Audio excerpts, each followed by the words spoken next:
Pessoal, hoje o Fazer Ciência traz um tema bem interessante: frutos amazônicos. Meu nome é Poliana Macedo e esse é o nosso 8º episódio da primeira temporada do Fazer Ciência. Aqui a gente vê projetos de pesquisa, projetos de extensão, as atividades do dia a dia da nossa Universidade Federal do Tocantins. Hoje a nossa convidada é a professora Glendara Martins, do campus de Palmas. Nós vamos tratar sobre os frutos amazônicos que são encontrados, frutos exóticos, né, a gente pode falar assim também, aqui na região da Amazônia Legal. A professora Glenda é do Colegiado de Engenharia de Alimentos e também atua na pós-graduação da universidade. Bom, hoje o nosso bate-papo é sobre os frutos amazônicos, os frutos exóticos, né, que a gente encontra na Amazônia Legal. E o bate-papo é com a professora Glendara Martins. Tudo bem, professora? Seja muito bem-vinda ao Fazer Ciência e muito obrigada por aceitar o nosso convite. Olá, tudo bem? Muito obrigada pelo convite. É sempre um prazer muito grande falar dos nossos frutos, da nossa região e da nossa biodiversidade. Professora, seu grupo de pesquisa ele vem atuando aí no que se entende a alimentação como um assunto de muitos aspectos, né? A alimentação relacionada à história, literatura, economia, religião, interações sociais, estilo de vida. E não só o bioma cerrado, mas todo esse bioma de transição também que a gente tem, né? Que é do cerrado para a Amazônia, toda essa parte aí da Amazônia Legal. Nós temos esses frutos em épocas sazonais. Explica um pouco pra gente o que é a sua pesquisa, o que vocês, na verdade do grupo, né, o que vocês trazem pra gente aí, entender um pouco sobre esses frutos exóticos, frutos amazônicos. Hoje se fala muito nos Objetivos pelo Desenvolvimento Sustentável, né, nas ODS, e elas são norteadoras de boa parte das pesquisas que o Brasil faz hoje, né, e com nós aqui não seria diferente, conosco aqui. Então a gente tem hoje como objetivo pegar essa riquíssima biodiversidade que nós temos, que na maioria das vezes é oriunda de um processo extrativista que pode culminar em uma situação de descontrole, de perca de biodiversidade, ou na maioria das vezes ela é comercializada sem valor nenhum agregado, né? Então a gente tem comunidades em diversas regiões do nosso país, né, em diversos estados, que dependem inclusive do extrativismo desses frutos. Só que o baixo valor agregado faz com que haja uma exploração desenfreada. Então, meu grupo de pesquisa trabalha diretamente na agregação de valor a esses frutos, por meio da identificação das potencialidades que eles têm, que muitas vezes nos direcionam para um processamento de um produto voltado para a linha de doces, geleias, outras vezes nos direcionam para compostos bioativos, que vão levar aí alimentos funcionais.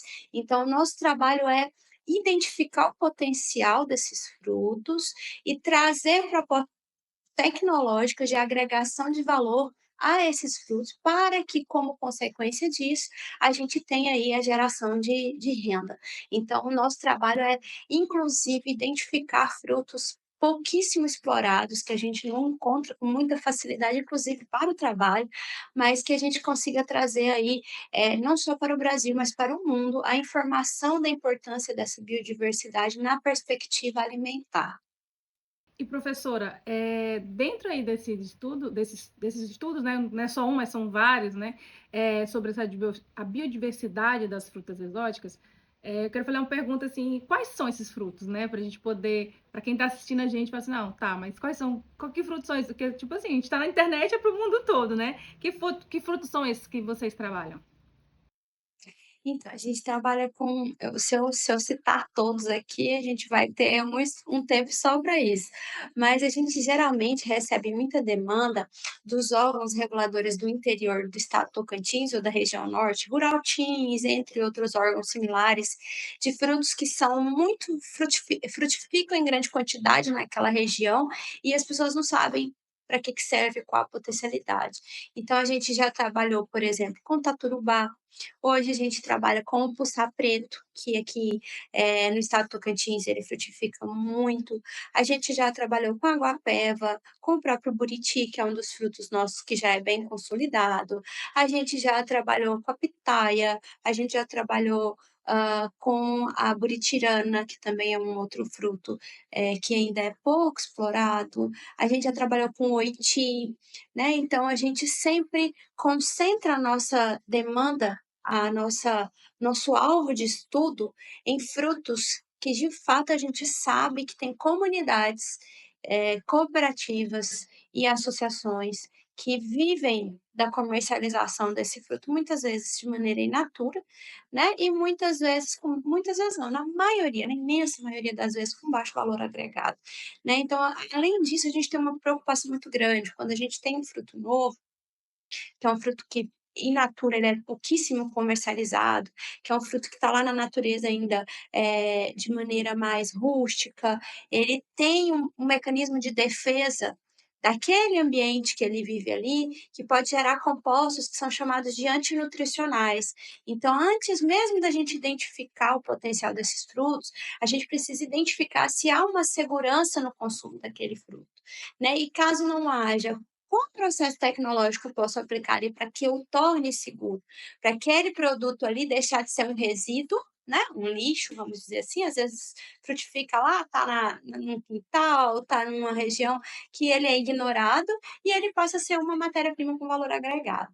Então, essa vasta gama de frutos que a gente já trabalhou vão aí desde frutos já conhecidos, como o buriti, até frutos pouquíssimo conhecidos, como é o caso do taturubá, por exemplo.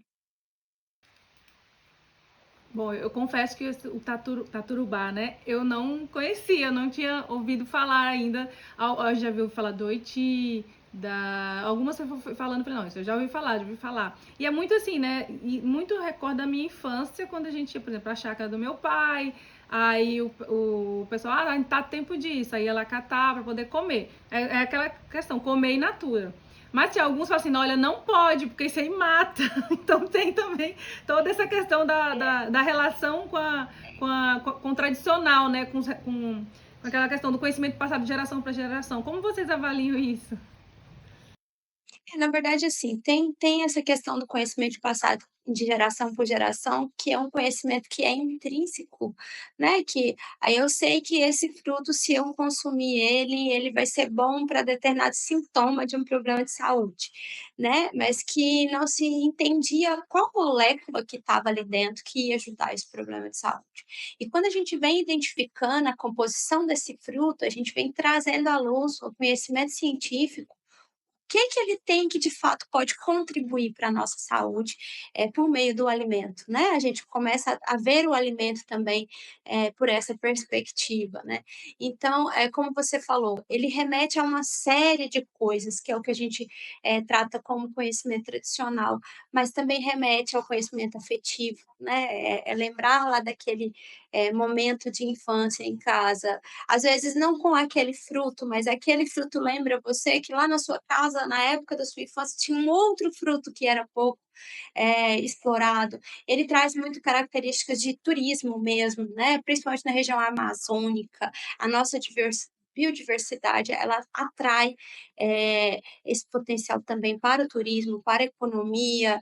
A gente quando vai, por exemplo, para fora do país, a gente tem algumas parcerias, a gente sempre leva um produto que é regional, porque é uma característica nossa, né, o Brasil é conhecido por essa vasta biodiversidade, né, então a pesquisa ela tem seus percalços, porque como eles são frutos, pouquíssimo explorados, são culturas que não são tão trabalhadas agronomicamente falando, a gente tem cada um como uma caixinha de surpresa, mas o resultado que eles trazem nos mostra características, importantíssimas. Vou te citar um exemplo, a gente trabalhou muito tempo com a guapeva, que é um fruto que tem muito aqui em Palmas, na capital, na Praça dos Girassóis.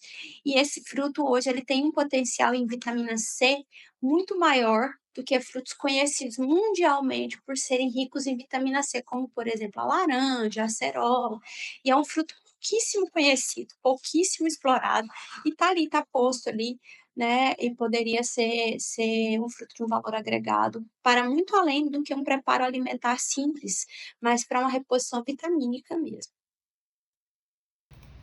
Olha que eu já atravessei essa praça aí na época de faculdade, porque eu e a professora Glenda, nós somos contemporâneas, né, da mesma geração aí da universidade, e o que a gente atravessava essa Praça dos Girassóis sem nem imaginar a quantidade de frutos, né, que tem o seu potencial e tem os seus benefícios.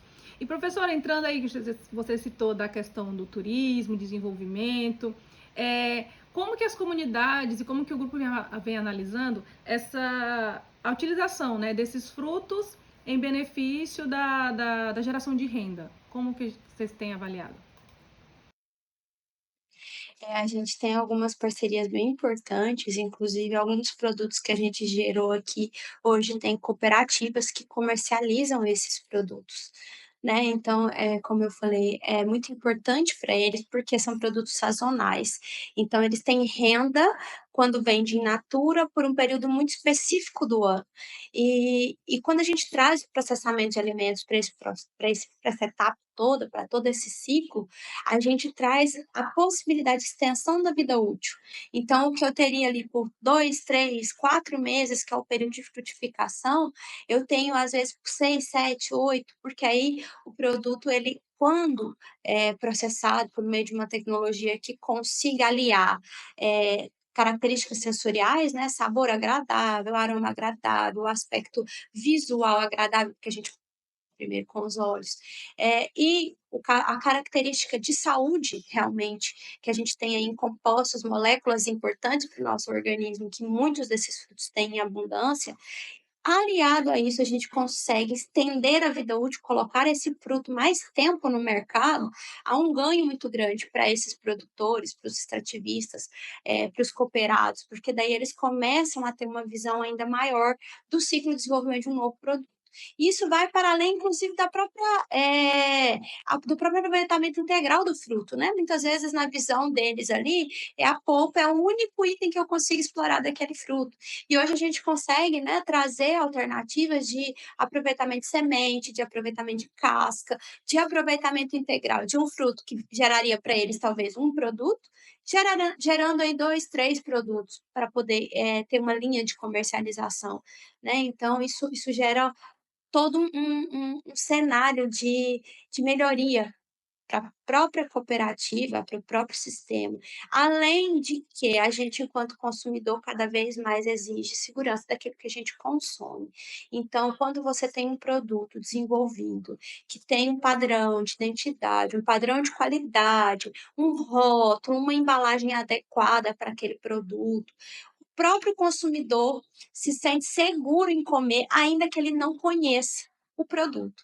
Então, é um arcabouço de situações que levam para esses produtores, para esses extrativistas, para esses cooperados, enfim, associações, segurança para o próprio negócio que eles estão tentando ali, que são nada mais que a subsistência, muitas vezes, das próprias famílias deles, né? Verdade, professora. Bom, e conta pra gente assim quais são as principais dificuldades, né, ou desafios que vocês têm em pesquisar todo esse tema. Na verdade, é como eu falei para você, trabalhar com fruto amazônico é uma caixinha de surpresa, né, com fruto amazônico a gente fala da Amazônia Legal como um todo.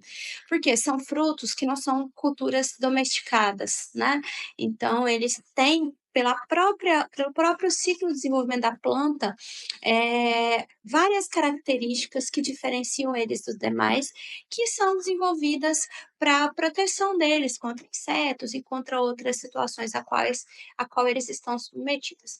Então, há muitas vezes metodologias científicas padrões, né, de reconhecimento internacional e nacional para determinadas análises químicas, por exemplo, quando a gente vai aplicar para esses frutos, a gente tem que fazer uma série de adaptações, porque eles não respondem da mesma maneira do que as matérias-primas tradicionais, né? Isso tecnicamente falando, mas no correr do dia a dia, a coleta dos frutos é um desafio, a identificação desses frutos é um desafio, a sazonalidade também é um desafio para nós, mas o potencial que eles mostram de resposta para a gente baliza esse desafio, né? Sempre um fruto novo traz uma riqueza muito grande, um orgulho muito grande do país que a gente vive, da biodiversidade que a gente tem e da nossa Amazônia, né? Que é tão valorizada de outras formas, por que não ser tão valorizada pela sua diversidade para produtos alimentícios, né? Então é isso, um intermédio ali entre encontrá-los e mostrar a riqueza deles para o mundo. Tem vários intempéries que são rompidos no dia a dia dentro do laboratório. E professora, tem alguma curiosidade pra gente, assim, que você, olha, a gente foi pesquisar tal fruto e tô aqui, gente, tô supondo, não deu em nada. Tem alguma, assim, alguma curiosidade? Tem, na verdade, assim, já aconteceu muitas situações da gente olhar para o fruto, por exemplo, tem um fruto que tem a coloração muito laranja, e a gente fala: "Nossa, esse fruto ele é rico em carotenoide", que a gente sabe que carotenoide ele é um pigmento laranjado. Então esse daí vai ser promessa para nós, em carotenoide, da gente traçar toda uma estratégia de como lidar com ele como carotenoide, qual produto que a gente ia gerar como carotenoide, e como que a gente ia aplicar, vai pigmentar, de traçar todo um desenho em torno do carotenoide, ele não ter quase nada de carotenoide, né. Já aconteceu da gente, pegar um fruto que a gente entendia que tinha um potencial muito grande com vitaminas e ele só tinha carboidrato. Isso não é ruim, carboidrato para nós é energia, né, tem várias outras aplicações. Então, assim, já traçamos estratégias pensando na própria família do fruto, né, a guapeva, por exemplo, tem uma amiguinha dela que é uma irmã próxima, que é o abiú, quem mora na região de Roraima conhece muito bem o abiú. O abiú e a guapeva são exatamente da mesma família botânica, mas têm características e composição completamente diferentes. Então, o que o abiú dizia para nós que poderia ser promessa da guapeva, ela não respondeu, ela respondeu por outro lado. Então a gente tem, várias situações, inclusive nós temos situações de, frutos que tinham, casca, que tinha alto teor tóxico, né, e que a gente conseguiu inativar posteriormente. Enfim, temos frutos que a gente conseguiu extrair aqui óleo dele, que só saía líquido quando a gente, encaminhou a amostra para um parceiro nosso na Itália. Eles conseguiram extrair manteiga pastosa do mesmo fruto. Então, assim, eles são realmente uma grata caixinha de surpresas. Ah, desse jeito é bom pesquisar também, né, César? Porque sempre você, é assim, é a questão o exploratório, né, você não sabe o que vem por aí. Eu acho que essa deve ser a parte, assim, mais gratificante, né, de minhas pesquisas são na parte de humanas, nas ciências aplicadas, trabalho mais com gente, né, mas quando você pega, assim, algo que você: "Não, vamos descobrir o que que ele tem para oferecer", eu acho que também deve ser muito interessante. Assim como as pessoas, a natureza também é a caixinha, Uma caixinha né, de surpresa né. também. Professora, a gente vai chegando no final da nossa entrevista, eu quero te perguntar, né, as perspectivas para o futuro, o que que vocês estão pensando aí de pesquisa? Eu sei que não pode dar muito spoiler, como diz agora os jovens, né, mas o que o grupo está pensando, parcerias? Então, o grupo tem consolidou esse ano 2 parcerias muito importantes para nós, com a universidade na Itália, que é a Universidade de Udine. Inclusive, já tem uma parte da equipe nossa lá agora trabalhando no tucumã, que é um fruto muito conhecido pelo paraense. E a gente tem já uma parceria, consolidada com a Universidade Lille, na França, por meio da qual a gente tem tido acesso ao Synchrotron Soleil, que é um dos aceleradores de partícula que tem poucas unidades no mundo, para fazer uma análise molecular mais aprofundada. Essas parcerias, elas se consolidaram e estão sendo fomentadas pelo CNPq. A gente aprovou um projeto grande esse ano, com recurso para esse intercâmbio efetivamente acontecer, e a gente tem conseguido fazer essas 2 universidades ter um olhar, muito bacana para os nossos frutos, ter o interesse de continuar pesquisando os nossos frutos, né. E, para além disso, a gente está aí em conjunto com a Embrapi.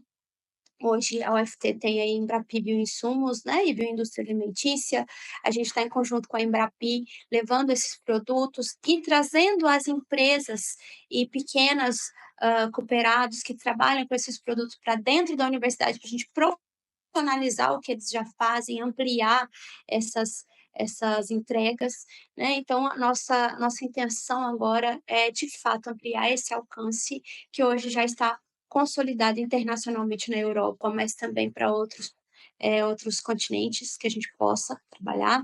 E aqui dentro, por meio da própria Embrapi, fortalecer a Embrapi e fortalecer o sistema de extração sustentável dentro da própria Amazônia Legal. Acho que esse é uma das responsabilidades da Universidade Federal do Tocantins e é uma das responsabilidades do próprio Programa de Pós-Graduação em Ciência e Tecnologia de Alimentos hoje, que é onde nossa pesquisa está vinculada, e dos cursos de alimentos que estão no UFT hoje, né? Nutrição, engenharia de alimentos. Então, a gente vai continuar na batalha para cumprir nosso papel, a nossa responsabilidade enquanto instituição.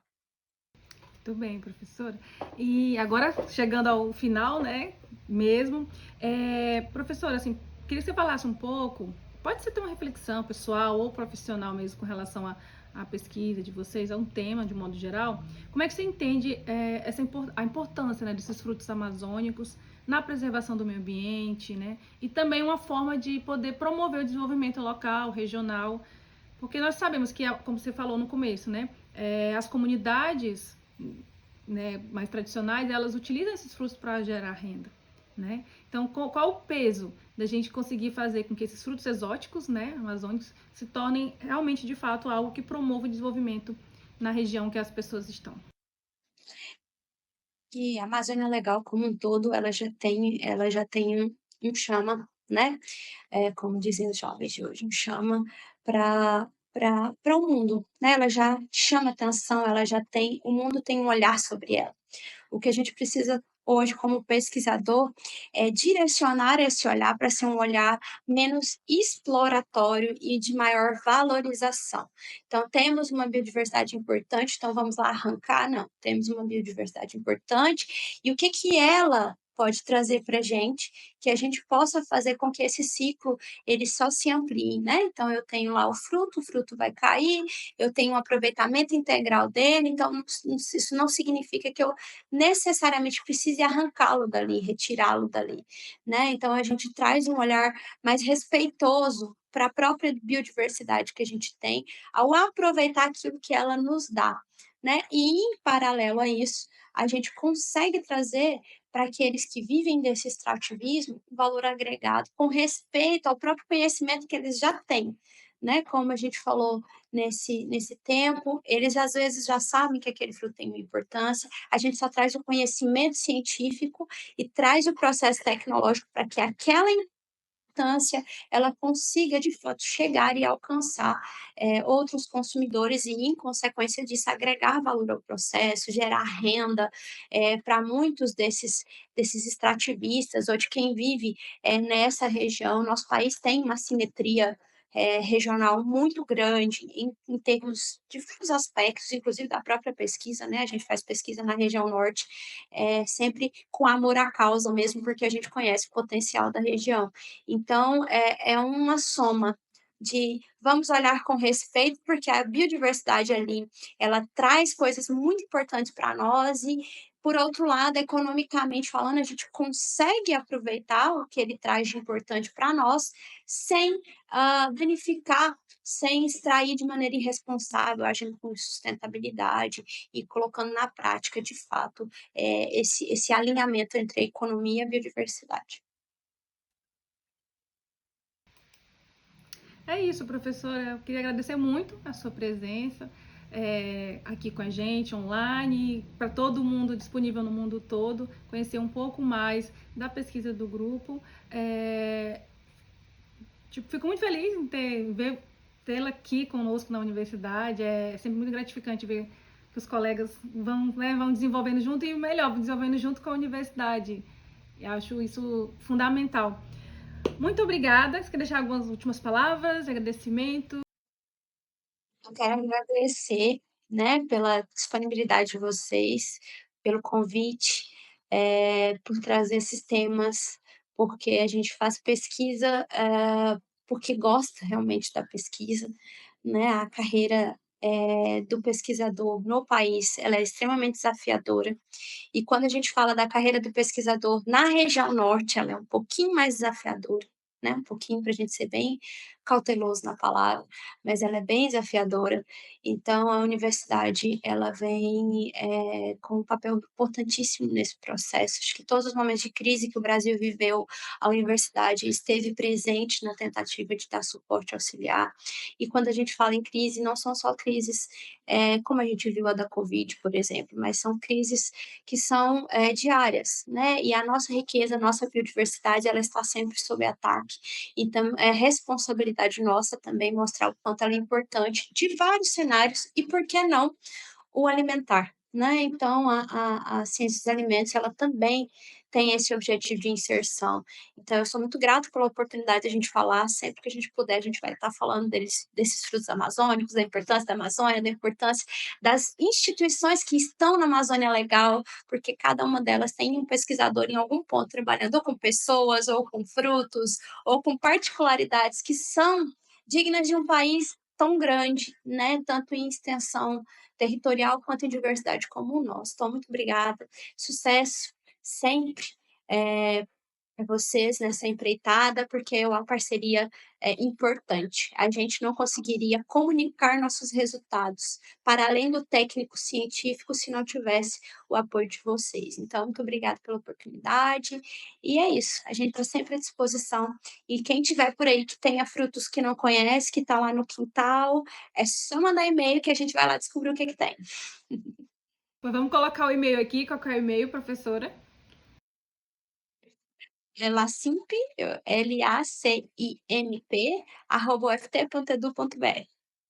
Pronto, já fica o convite para você que tem algum frutinho aí que não conhece, que nunca ouviu falar, que a avó falava que era muito bom. Vamos entrar em contato com o Lacimp para a gente poder Vai chamar. descobrir o benefício. Obrigada, professora, viu? E até a próxima. Muito obrigada. Até mais, pessoal.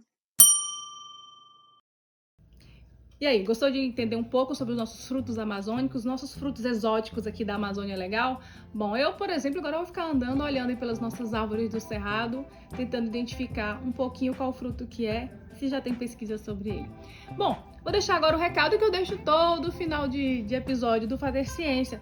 Se inscreve no nosso canal aqui da UFT TV, segue a gente lá no Instagram e não perca nenhuma novidade da Universidade Federal do Tocantins. Até a próxima. Tchau, tchau.